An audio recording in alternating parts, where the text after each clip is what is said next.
Welcome, gazers, one and all. Hello, gazers. We are the Problematic Gaze, and what we do is look at moments of pop culture to see if they're controversial or problematic, and if so, why they are. Indeed. We do. And then we take a little stroll along the news events of the day as well. Yes. Have a look at what was in the charts. Yes. Have a look at what was on TV or film, depending on what we're looking at. Just to give a bit of context for our chosen topic this week. We've just finished watching it. It is around about 11 a.m. on a Sunday morning. Yes. And we've just watched The Substance. So I've currently got like a pumping soundtrack in my head. Yes. And when I was making a cup of tea before, I kept expecting body parts to drop off myself. Yeah, we were debating whether to wear our leotards for today. Yes, I've got mine on underneath. Have you? Yes, Okay. Yes, I'm just worried. I'm guessing I'm going to grow a third nipple or something, or a boob's going to come up my mouth. I know. Now, we will be going into this in some spoilerific detail. So if you haven't seen The Substance, which was released last year and is available on Mubi, I think, for a subscription, it's worth a watch. It's worth a watch. It's a horror film. It's a horror film. Starring Demi Moore. And we have to say to Demi Moore, commiserations, you didn't lift the Oscar statuette, but you are deserved nonetheless. Yes, exactly. And you got the Golden Globe, and the fact is, you put yourself through the ringer in this film. Oh my goodness. Okay, now we're going to deep dive, but Demi Moore in this film goes through it. She goes through it a bit, doesn't she? She does. She goes through it a little bit. She does. Yeah. So this film was released last year on the 20th of September. Very quickly got a lot of buzz. Taps into what we talked about a couple of weeks ago in The Comeback, that an actor of a certain age having a big comeback in a role that they're not usually associated with. Often has been described as brave for taking this role, partly because she's unashamedly naked in lots of it, and the camera is particularly unforgiving in certain scenes, but had a very split reaction, and is directed and written by a woman, Coralie Farjar. She writes it as a feminist tale, and there are feminist themes undoubtedly, but there have been some counter-criticisms saying maybe it's just more exploitative, fits into the hagsploitation kind of genre of film, or I like to call it grand dame guignol. But in case you're an amnesiac and have forgotten what the last 12 months happened, should we have a look at the news events of 2024? But let's gather our things together. Gather our things, please. Gather our shuffle papers. Take a little stroll over the studio to the news desk. Yes. Shuffling papers. Papers. So, 2024, in case you've forgotten, opens up with the resurrection of the post office scandal after the drama Mr. Bates versus the post office gets huge ratings, controversy, sense of injustice that this has been rumbling on for years and years, and obviously will have further effects. But that's the big news story that opens the new year with. Yes, and then on the 17th of January, Buckingham Palace confirms that King Charles III is to undergo surgery for an enlarged prostate, while Catherine, Princess of Wales, is in hospital for abdominal surgery, keeping them away from public engagements for a while. We have to talk a little bit about the rumour mill surrounding Catherine, Princess of Wales at this time, because it went into absolute overdrive, didn't it? And it's going to kick off again in March. So hold that thought. We will circle back to it when we get to March. Okay. On the 24th of February, police are called to I presume it's Willy Wonka's chocolate experience in Glasgow. Do you remember that? And it was supposed to be this amazing recreation of Willy Wonka's chocolate factory, and turns out to be a rather empty room with that poor girl dressed as an Oompa Loompa who becomes a meme and becomes famous. You see her ended up being interviewed on American TV because she becomes so famous. That stupid creature in a black thing peering from behind a mirror. I mean, it was cheap, wasn't it? And there was a little trestle table with a few bottles of Sprite on it. Yeah. But it did go viral because it was just so shit. But hilarious. And so let's go back to... Yes, well, circling back to the Princess of Wales, on the 10th of March, Kensington Palace releases the first official photograph of the Princess of Wales since she underwent her abdominal surgery in January. However, hours later, 4 international photo agencies withdraw the photo from their services, over concerns it's been photoshopped or AI generated after an inconsistency in alignment of Princess Charlotte's left hand, amongst various other signs of digital manipulation. Kensington Palace declines to comment on the photo as speculation intensifies over why an altered photo has been published. So this just fed into the rumour mill about what's really wrong with Kate. Yes, yeah, absolutely. And then she apologised the day after, didn't she? Oh, sorry, I can't remember what she said. Amateur photography. Yeah, and then of course Prince William was spotted with the woman who was supposed to be Kate, but didn't really look like Kate. At the garden centre or something. That's right. Oh God! It was and we're all guilty of it. I mean, look, we're all guilty of reading these articles, wondering what's happened, of speculating, of feeding the algorithms in Twitter, etc. And then it obviously turns out later on that she was pretty seriously ill. Yeah, it was amazing how everybody kind of backpedaled. Yes. Because there was rumours, it's all like pointing fingers at her, like, you're lying, you're doing something, what's going on, And then it's like, actually, I'm seriously ill. Okay, backpedal, everybody. I'm pleased that I didn't get caught up in that because I'm just not interested. No, you just don't care, do you? On the 22nd of April, newsreader Hugh Edwards resigns from the BBC 9 months after being suspended following allegations of sexual misconduct and being admitted to hospital with serious mental health issues. Yes. I mean, that was a bit of a shocker, wasn't it? Was a little bit. And has kind of scuppered future broadcasts of the announcement of the Queen's death because he's the one that did it. Okay, on the 7th of June, Rishi Sunak is criticised for leaving the D-Day commemorations early to return to the UK to work on the election campaign.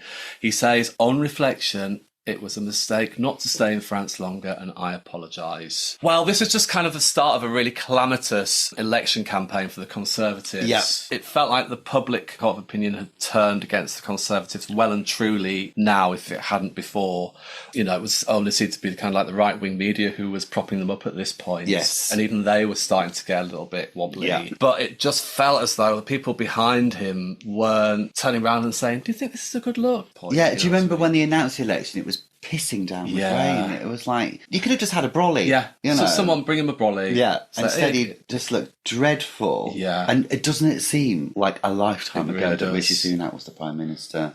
It really does, yeah. Okay, so on the 3rd of October, the UK announces that it will give up sovereignty of the Chagos Islands to Mauritius. You ever heard of the Chagos Islands before this? No. No. Neither have I. No. But now it seems to be the most important thing and the worst decision that the Labour Party could ever make. Even though the Tory party did it. Yes. Yeah. We talked many times about the end of empire and what that meant for the psyche of the country. And here we are, this little territory that has never had any impact on us at all, suddenly becomes this exemplar of the empire, the end of empire, another reason why Britain's no longer Great Britain. And it's all the Labour Party's fault. Yes, exactly, as it was with Harold Wilson in the 60s, Talking about trying to scrape some mud off the floor to throw at the Labour Party. Absolutely, but also clinging on still to the imperial ideal. And it's just nonsense. Okay, well, we'll put that to bed, haven't we? That's sorted. We should be in charge, shouldn't we, really? I mean, when are people going to realise that we know everything? Yes, get the 2 pups in. Yeah, we'd sort it out. They'll sort it out. Yeah, well, I know who would sort out. Yeah, Kenny Badenoch. Go on. Bloody hell. On the 2nd of November, Kemi Badenoch wins the Conservative leadership election, defeating rival Robert Jenrick. Can you imagine having Robert Jenrick as a rival? I know. What a choice. He'll be too busy going down to immigrant centres and painting over Disney pictures. Oh. She's had a good start, hasn't she, Kemi Badenoch? If anybody needs some PR, yes, it's Kemi Badenoch. Yeah. It's quite interesting to see them just kind of flailing around with no one listening. Mm-hmm. Mm-hmm. So that was the year? Yeah. Some of the year. Well, we've put last year to rights, haven't we? Yeah, we've sorted it. Yeah, it's sorted now. All the problems. Yeah, I hope that makes sense, guys. Done.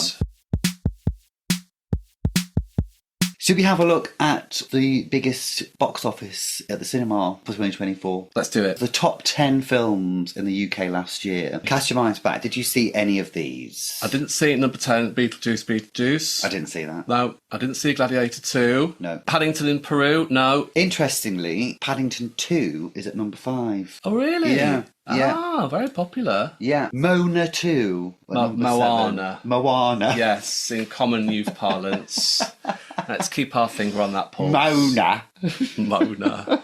What's that? Well, it's a sequel to Moana. You know what? That's why you're in film and telly. Do you know what I mean? It's a Disney movie for kids. Very, Right. very popular. Okay. Very, very popular. It's kind of like overtaken even Frozen. Do you mean Frozen? Frozen. Froze. At number 6, Dune Part 2. It's a lot of sequels, That's a isn't sequel there? to Dune Part 1. Is it? Yeah. Oh my God. You know, full of knowledge, you. Any more Full of knowledge. film and TV knowledge you Full want? of- I'm just wondering about Despicable Me 4 at number 4. Well, you see, that's the fourth in a series of films. Right. We've got Minions in it. Okay. Yeah. Anything else you need to know? How many were there before that one? There were 3. Okay, fine. Before number 4, yes. Fine. Number 3, Wicked. Wicked. Not seen it. Not seen it. Seen it at the theatre. You know me and musicals. And the fact is, it's 3 hours long and it's not even the full thing. No. A few people I know who've been to seen it came back saying, well, it just ended. I didn't even know. There's no Yeah. ending. Yeah. To be continued. Yeah. But I was more interested in the promotional tour of Ariana Grande and Cynthia Erivo. Yes. Yeah. It was quite funny, wasn't it, there? It was really funny. Yeah. I really, really appreciate you asking me that question. Thank you. The energy you're giving us is... Oh, my God. It felt like they were on mushrooms. They probably did a lot of junkets though, didn't they? Yeah. Probably just relentless. Yeah. My friend went to see it and as the lights came up, they had some twat next to them going, well, that was a bit woke, wasn't it? It's like the whole fucking point of Wicked is... Acceptance. Yeah. Well, that was a bit woke, get on the t-shirt. Okay, number 2, Deadpool and Wolverine.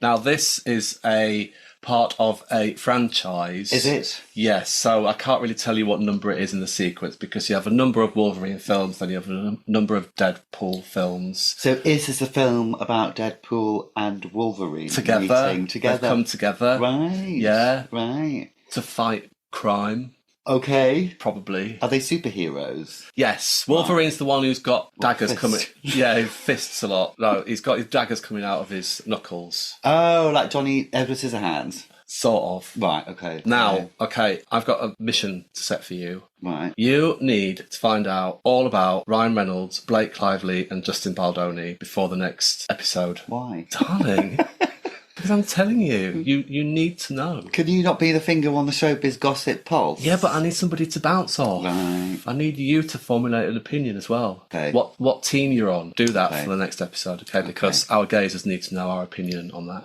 Are these earth-shattering events? They are. Okay. In all seriousness, well, not all seriousness, but in semi-seriousness, it is a really good observation on Hollywood politics. Okay, all right. So, yeah. That sold it to me. Yeah. rather than just a bit of showbiz tittle-tattle. Yeah. That sold it. I mean, especially about what we're going to talk today about the representation of women and men in Hollywood and ageing in Hollywood. Yeah. This is kind of a fable, as you might say, Right. on Of our times. yes, on the machinations of Hollywood, Right. how power and fame corrupt. Oh, right. Yes. Oh, that sold it then. Yeah. Fine. Number 1, Inside Out 2. That's a sequel Right. to Inside Out. Right. Right. What's that about then? I don't know. Good. That was the top 10 films. I think we covered that quite comprehensively. I do. Move over Barry Norman. I know. I hope our gazers have learnt a lot from that discussion. Yes. I mean, the last 3 minutes of that conversation, Yeah. just fast forward, couldn't you, in retrospect? Let's have a look at the charts of the week this film was released. The music charts. The music charts, Yeah. which was the 20th of September. How many songs do you think we're going to know in the top 20? I think we'll probably know some Sabrina Carpenter. Well, you might. Yeah. I like the we. I'm quietly confident. 0 for me. All right, then. I'm not even excited about who's number 1 because I know I'm going to know it. Okay, number Okay. 20, Billie Eilish, Birds of a Feather. I know that one. Do you? Yeah. Brat. Oh no, it's Apple. Charlie XCX. Charlie XCX, yes. Was she the one who behind the Brat Summer? Yes, her last album was year? called Brat. Okay. Yeah, and it was the Brat Summer. Okay. And it was Charlie XCX, that's all I know. But Okay. that's Apple at number 17. I do know of Teddy Swims because my aunt is obsessed with him. Obviously couldn't tell you any of his songs. He's at number 16 with The Door. Not Green Door, unfortunately. At number 11, we've got Charlie XCX featuring Billie Eilish. They're mates, they're pals. Right. Yeah, they are. With Guess at number 11. Guess. Yeah. That's been number 1, apparently. Oh, okay. Yeah. I've heard the name Chapel Rowan. Chapel Rowan. That's at number 9. Hot to Go. Hotttogo.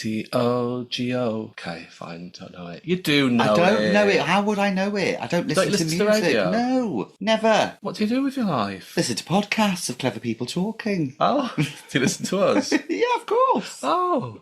Linkin Park. We know them. Oh, yes. Yeah, they're old number 8. school, aren't they? The Emptiness Machine. Emptiness Machine. Backbone. Chase and Status and Stormzy. Friend of the podcast. Friend of the podcast. Number 5, Die With a Smile. Lady Gaga and Bruno Mars. 2 names I do know. Yes, they're at number 5. Oh, here you go. There's your one for you. Oh, yes. Sabrina. Oh, there's 2 for you. Oh, well, you see, she's riding high, Sabrina Carpenter, at the moment. Yes. Again, I saw in the press the other day being criticised for her stage outfits. Oh, fuck off. Oh, you're bearing too much flesh, Sabrina. Oh, tale as old as the time. hills. Yeah. So she's at number 4 with Please, Please, Please. Obviously bearing a bit of shoulder on that single cover there. The Harlot.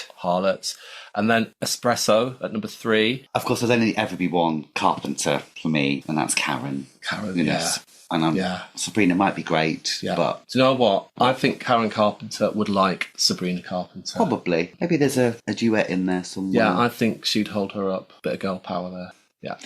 Chapel Rowan is at number 2. There's a lot of duplicates in the charts these days, aren't there? Yes. Because it's all downloads and stuff. It's not people buying records anymore. Yeah, she's at number 2 with Good Luck Babe. Good luck, babe. Good Luck Babe. And number 1. Taste by Sabrina Carpenter. So 3 songs in the top 10 for Sabrina Carpenter. Yes, yeah. Well, I mean, I'm quite surprised at how many names I recognise. Yes. Obviously, the songs, not a clue. I'm not sure if it's worth us doing this top 10 if you don't listen to music. It's all right for the historical years. As long as it's got Kajagoogoo in the top 10, then you'll probably know it. Shaky, The Quo. We are men of a certain age now, aren't we? Yes, we are. Speaking of being a certain age, should we turn to the matter in hand? Let's do it. As we take a bit of the substance. Now, before we go on and talk about the substance in great detail, I just want to talk very briefly about the media's relationship with Demi Moore's body. Yes. Because it does go back a long way, doesn't it? Yeah. You know, the mid to late 80s onwards. Yes. She's said herself, hasn't she, that Hollywood producers kind of rated her as popcorn fodder. Yeah. You know, she was a good actor, but one that could bring in the money. Exactly. Rather than garner the critical... Does become the highest paid female star of Hollywood in her day. Yeah. And as you say, rightly so. I mean, she's in some huge blockbusters. Yeah, she's in Ghost, Disclosure. And many others. Which we probably should have looked at before we started this podcast. Marries Bruce Willis. Very high profile. And then appears naked and pregnant on the cover of Vanity Fair. Yeah. Was it an Annie Leibovitz picture? I think it was, yes. But she'd taken that picture for her own private collection, but then I can't remember, either somebody had seen it and said, this picture needs to be seen because it's a beautiful picture. So it ends up on the cover of Vanity Fair, and if the internet was a thing, would have broken the internet. Yes. But then appears in a run of flops. Striptease, G.I. Jane, and is held responsible for those flops and becomes box office poison, and then is subsequently tossed aside. Yes. Yeah. I mean, we did talk about in the comeback episode about how she may, you know, who knows what goes on in Demi Moore's world. I think in her autobiography she does say very much that it wasn't her choice. This was basically them saying, well, you're flopped now, you're done. Right. As has happened to many female actors throughout the decade and still does in Hollywood. But it's quite apt that Demi Moore's in this movie, which is about a woman's body and a woman's ageing, when so much of a critical eye has been cast over Demi Moore's body and so many column inches have been devoted to Demi Moore's body over the years. It kind of adds another meta level to it, doesn't it? You know, and I think that's one of the things that happens with comebacks in films about comebacks or about aging, there is that meta. So we've all kind of known Demi Moore. So I think part of the interest of this film is seeing her back and doing this stuff that she's never really done before. This is a body horror film. It's quite icky. There's a lot of gore in it. There's a lot of needles. There's a lot of... It's gruesome. It's gruesome. Isn't it? It's gnarly. Yeah, there's a lot of prosthetics in this. And quite interestingly, I read that they deliberately used prosthetics versus CGI on this to give it a more realistic kind of slant. Yeah, there's a lot of blood, incisions, injections, body metamorphosis with a lot of aging prosthetics. Yeah.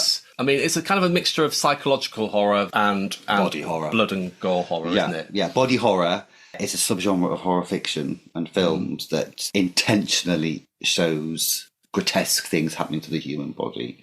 So David Cronenberg's a famous director. He's The Fly. Think of Jeff Goldblum, his transformation. So zombie films to a certain extent, and this is very much one of these. But the director intentionally set out to make a comment on female bodies aging and what women have to do to their bodies in order to remain young. And have always had to do, if you think back to old Hollywood, Joan Crawford having her teeth and ribs removed in order to give her the perfect figure, all this stuff. So we are going to be spoiler-erific. So if you haven't seen it and you want to see it, maybe don't watch it over breakfast. I literally just had some beans on toast. I could just feel it rumbling away in my belly when I was watching this.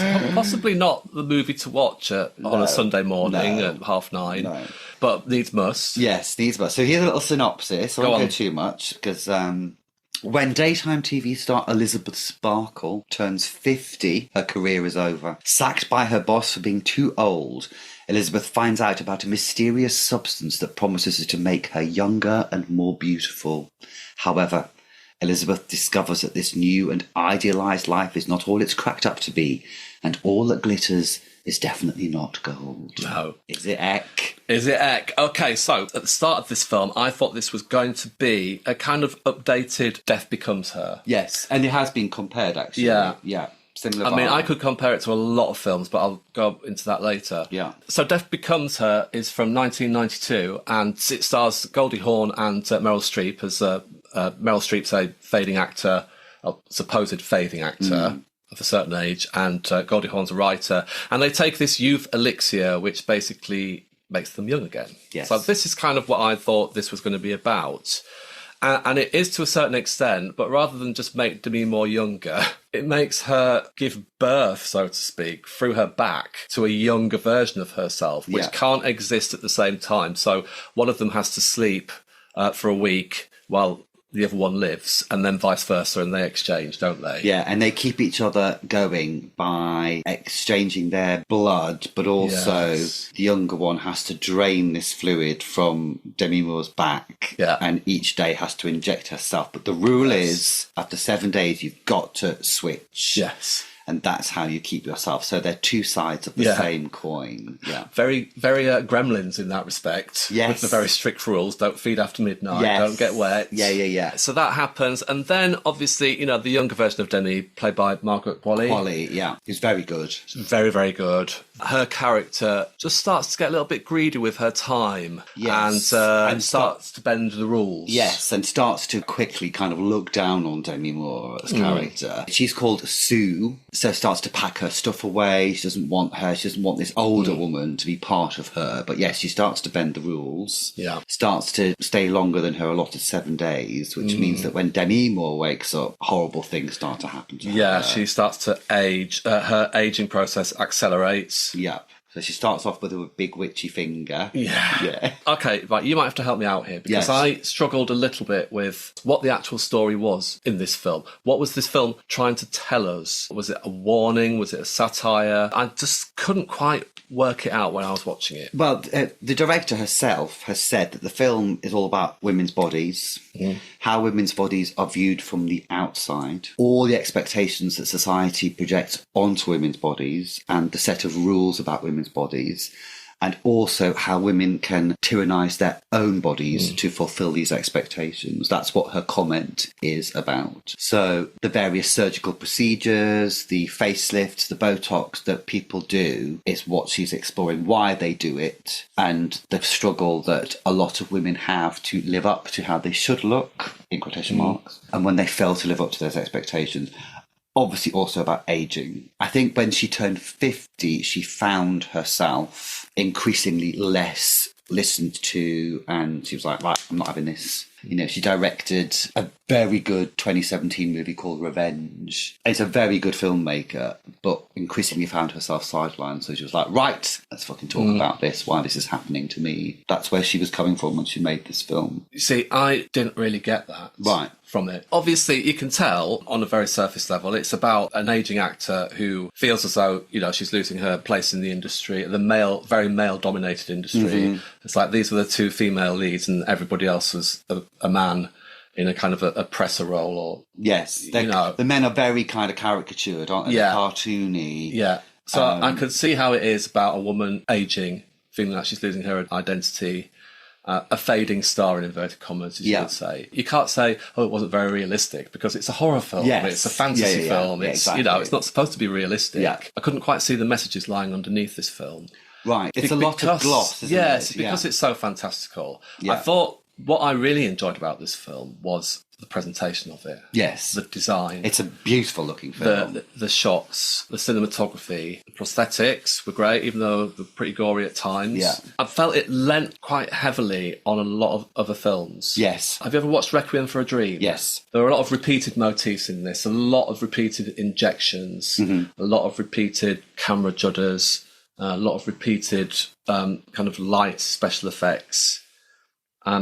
Which was very reminiscent of Requiem for a Dream. And I thought a lot of the shots on Demi Moore as she was aging with her greyish hair, she reminded me a lot of Ellen Bernstein in the film Requiem for a Dream, when she was kind of got addicted to speed pills. Yes. Also, towards the end, it reminded me a bit of The Hunchback of Notre Dame. Yes, Frankenstein, I've thought. Frankenstein, of this woman who has to hide herself away because she's rapidly accelerating age-wise. And then you get literally a baying mob at the end. Yeah, a baying mob at the end. Had pitchforks and flaming torches. Which the director has referenced herself of The Elephant Man. Yes. Also, Carrie. Yes. To a certain extent. I wrote Carrie, the whole last sequence. There was a lot of blood being sprayed over everybody. Yes. Which did remind me of Carrie a lot. And the lighting was very red, which also reminded me of the remake of Suspiria. It's in the kind of finale. Yeah. I did appreciate this film, and it did keep me engaged and entertained and appalled at some things as well. But I felt like the very final denouement, in my opinion, wasn't needed. Yeah, it's funny because the first time I saw it, I completely agreed. This second time watching it, I could see why it was there. So what happens is Elizabeth tries to kill Sue. Sue then kills Elizabeth. And she's got to present this big New Year's Eve thing, but her body's starting to fail, literally. Yeah. Her teeth are dropping out, her ear drops off, she's falling apart, literally. So she tries one last time to inject herself with an activator, and as a result, the monstro Eliza Sue is born. It's this grotesque deformity, this horrible monster. Obviously, Demi Moore's the original, Elizabeth. She kind of gives birth, so to speak, to Sue, who becomes this big, younger star, youthful version of Demi Moore. Takes over Demi Moore's role in the exercise world. Yeah. And then when her body starts to deteriorate, then she takes the substance again, or a diminished version of the substance, and gives birth to this grotesque, what do you call it, hybrid? Yeah, monster. Called Monstro Eliza Sue. Yeah. And it is absolutely monstrous, isn't it? Yeah. I thought what a much better ending was when her teeth fell out. I just felt like that was, okay, this is the end. Yeah. It's happening to her now. Yeah. The end. Yes. But then we have like a third act with this grotesquerie puppet hybrid of both of them in grotesque form. And I just didn't understand what that was trying to tell us about what the movie was about. Yeah, yeah. And if anything, there's a real pathos to that creature at the end, isn't it? And you see it putting on an earring, trying to crimp its hair and just burning its hair. Yeah. And then puts the frock on that Sue was going to wear. I think you're right, it could have ended sooner. I think for me the most powerful scene, and actually the scene which reflects the true horror, is when Elizabeth is back to Elizabeth. So she's got this younger version of herself who's now on massive billboards and kind of in her face, but she can't bear to look at that because it reminds her of her own imperfections in her eyes. I mean, Demi Moore's a beautiful woman. And that scene in front of the mirror when an old school friend bumps into her, he's your average Joe. And he says, oh, well, I'll give you my number, you know. And at the time, she's like, pfft. But now her self-esteem is so low because of what this younger version of herself is doing, that in front of the mirror, when she's going out for dinner, she puts her makeup on. You see her getting more stressed out about her way she looks. She puts a scarf on to try and hide her chest. She puts more and more makeup on, and then she's scrubbing it off, and she can't live with the younger version of herself, and she can't stand to look at the older version of herself. It's interesting though, because even though she's getting old and gnarlier as Sue keeps extending her times, when she's offered the chance to terminate it and finish it twice, she'd still prefer to have a younger version of herself out there, even though these hideous things are happening to her.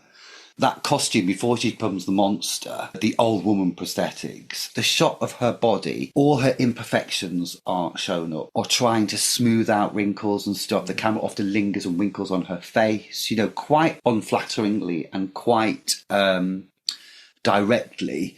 And when she eventually turns into this costume of this crooked old woman, you know, with prosthetic boobs hanging down, I thought that was quite nice, because in general, as people, we are very uncomfortable in looking at old bodies. You know, they remind us of our own mortality. We're going to end up like this, you know, but we don't like to see older flesh. And I like the fact that this is really in your face with it, you know. And it is horrible, isn't it? Oh my goodness.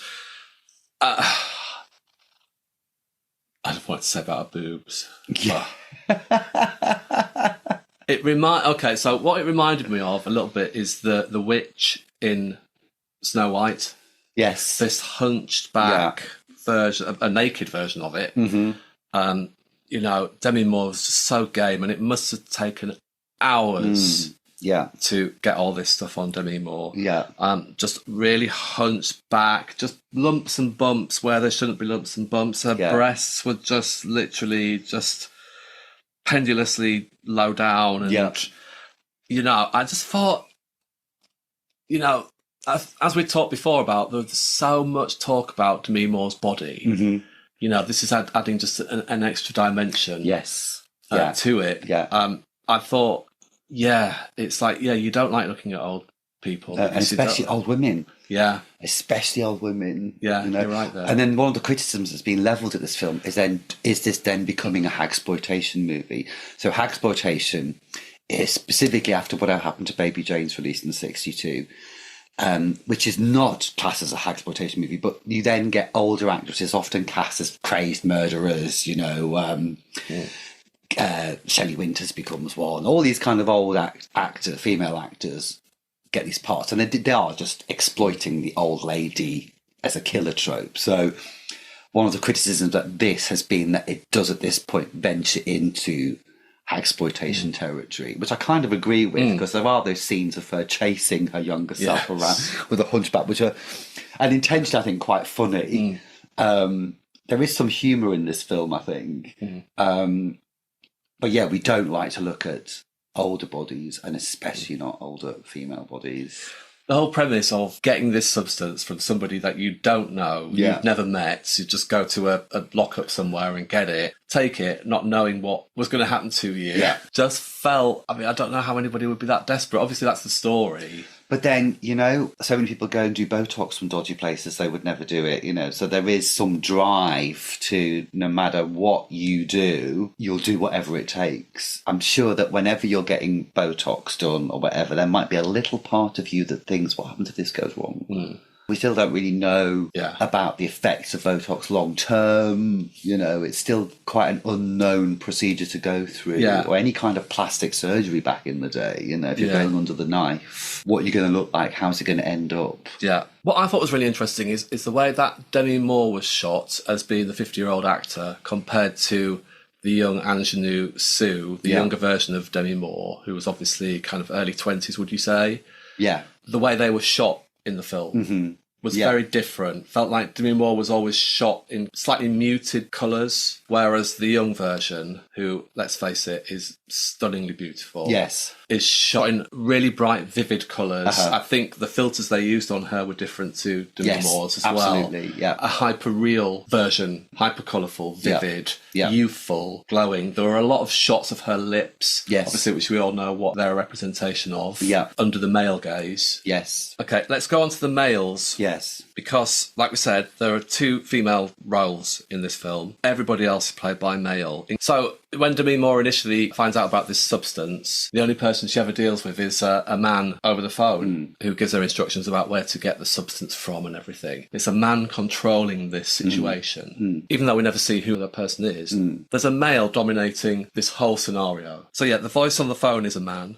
There's a shot with the shareholders of the TV company that Margaret Qualley works at, all men. When she's performing her workout video, the crew who are looking through the cameras at the females are all men. And then Dennis Quaid, who plays the station boss, very crude, very leery money man who is using the women to make money and makes no apologies for that, and makes no apologies for saying to Demi Moore, "You're too old now, we're getting rid of you. Thanks for all your kind work. Here's a little parting gift.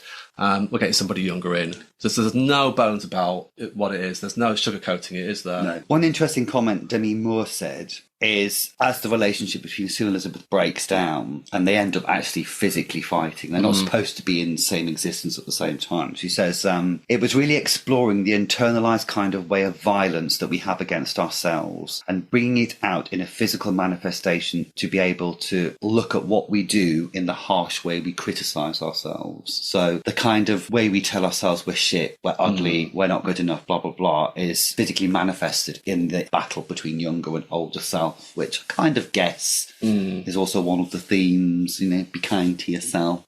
Yes. Some of the design of her bedrooms reminded me of Sunset Boulevard. There's a lot of riffing of, as you say, past movies and stuff, and themes. Some of it really obvious, some of it kind of not so. I just imagined how much fun it would have been to film this film with you, the cast. Do you think? Yeah. I mean, just to get the chance to do this kind of stuff must have been... I think it's probably very exciting at the beginning, and then when you're in your 7th day of getting your 4-hour prosthetics call...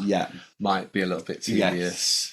I wondered what you thought overall theme of this movie was, if you could encapsulate it in one sentence. How the lengths we will go to not age, but also the damage that's done by societal expectations of appearance. Yes. Mine was, it's how Hollywood and fame and the quest for youth, for women in particular, chews you up and spits you out. Yes, very much so. I loved the opening sequence. You see her star on the Hollywood Walk of Fame being laid down, or shot from overhead.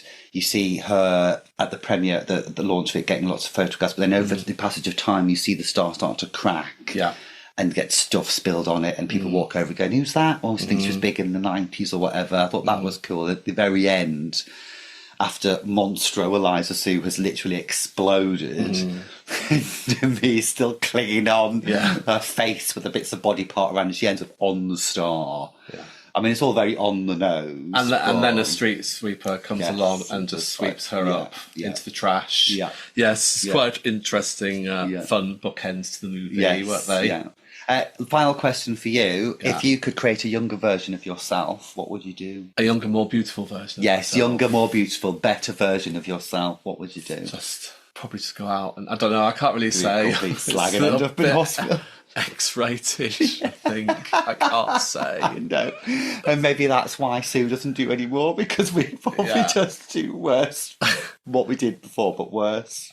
But it's that age-old thing of, if you could have your life again knowing what you know now, what would you do? And you would do a lot more different. You'd probably be a bit less silly. You'd probably procrastinate less. Probably have more self-confidence, because you realise that it's not important at the time, but undoubtedly would have a lot more sex. Slag it around, It was so superficial. I know.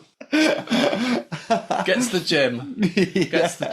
Be a body beautiful. Basically just feed ourselves back into this system. Back into the cycle, And there we go. So what would you give this movie, and what out of what? I would give it 7 Oscars out of 10, because I liked it, and I thought it was extremely well shot. Yeah. But also, I felt it was too long. Overall, it wasn't a brilliant film. It was a good film. Yeah. When I first saw it, I would have given it 9.5 vials of green gooey gunk out of 10. After rewatching it a second time, I'm also going to give it 7 deformed ears out of 10. Ironically, the substance kind of lacks substance. Yes. Yeah. Great to look at. Great performances. Have just left me a little bit lacking. Right, I'm off to get me leotard on and drain some spinal fluid from your back. What are you doing? Having some spinal fluid drained from my back, apparently. Getting locked in a darkened room for 7 days. Oh, yeah, actually, I could do that quite well. Yeah. Yeah. Just have a good sleep. Need it after last night. Well, on that gnarly note, Yes. until next time. Yes, gazers, have a good week. Please don't forget to follow us on our socials at Podcast Gaze on Instagram and TikTok. Please give us a follow wherever you get your podcasts from, because the follows really help to promote the word of The Problematic Gaze. And if you want to email us, theproblematicgaze@gmail.com, please do if you want to comment on anything you've heard on the show or if you want to suggest future topics. See you later. See you later. Au reservoir. Au reservoir.